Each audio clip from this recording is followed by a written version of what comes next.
Football খেলা দেখা এবং কোনো দলকে সমর্থন করা যাবে কি না। প্রথমত, যত বড় পর্যায়ের ফুটবলের আসর হোক, এগুলোতে জুয়া থাকে।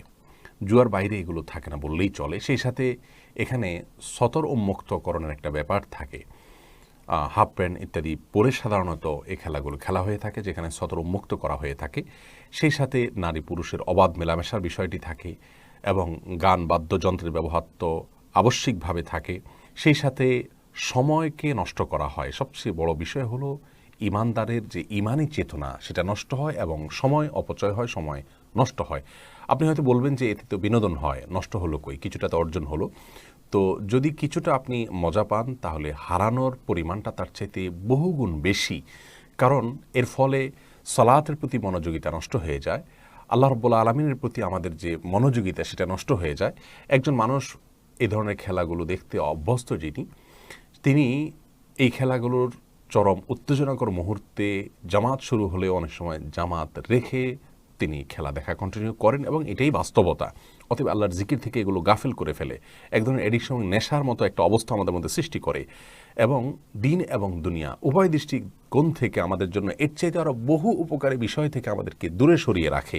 সেই সাথে এগুলোর ফলে গীবত, শেকায়েত, পরনিন্দা, শত্রুতা, একে অন্যের বিরুদ্ধে লাগা এবং পক্ষ বিপক্ষ অবলম্বন করে ফেসবুকে, সোশ্যাল মিডিয়াতে বা অফলাইনে অনলাইনে মারামারি, গণ্ডগোল, ফাসাদ এগুলো হয়ে থাকে।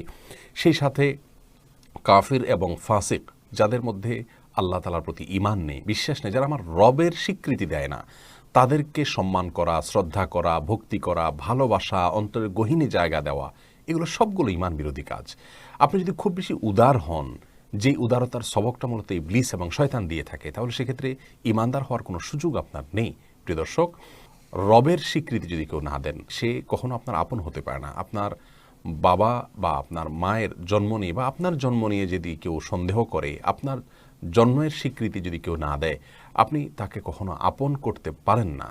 সেখানে আপনার রবের স্বীকৃতি যদি কেউ না দেন, তাকে আপনি আপন কিভাবে করেন? এই সমস্ত খেলাগুলো দেখার মাধ্যমে বিভিন্ন কাফির, অমুসলিম এবং আল্লাহ তাআলার প্রতি অবিশ্বাসীদের প্রতি এক ধরনের ভালোবাসা তৈরি হয়, যা আমাদের ঈমানের জন্য ক্ষতিকর এবং ঈমানের যে ওয়ালা বারা, এর সাথে অসঙ্গতিপূর্ণ। সেই সাথে আব্দুল্লাহ ইবনে মাসউদ রাদিয়াল্লাহু তাআলার একটি কথা আমরা এখানে উল্লেখ করতে চাই। তিনি বলেছেন, মান কাসসারা সাওদা কওমিন ফাহুয়া মিনহুম, যে ব্যক্তি কোনো দলের দলভারী করে সে তাদের অন্তর্ভুক্ত হয়ে যায়। এসব কারণে একজন মুসলমান এই সমস্ত খেলাধুলাগুলো দেখতে পারে না। ইবলিসের চক্রান্তের অংশ এগুলো। মানুষকে আল্লাহর জিকির থেকে গাফিল করার জন্য এসব আয়োজন সে করেছে। সে আমাদের হিডেন শত্রু।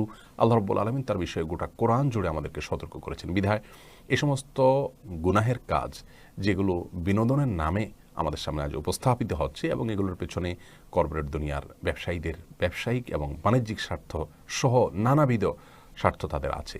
যাই হোক, সবচেয়ে বড় কথা হলো একজন ইমানদারের জন্য এতগুলো গুনাহের আয়োজন যেখানে থাকে, সেটিকে অনুসরণ করা কোনো অবস্থাতে জায়েজ নয়। আপনি নিজে শরিয়ার নীতিমালাকে অনুসরণ করে দ্বিপাক্ষিকভাবে কোনো প্রকার লেনদেন ছাড়া, জুয়া ইত্যাদি ছাড়া আপনি নিজে এক্সারসাইজ করুন মাঠে, সেটি ভিন্ন বিষয়। কিন্তু এই সমস্ত খেলা দেখা আপনার জন্য জায়েজ নয়।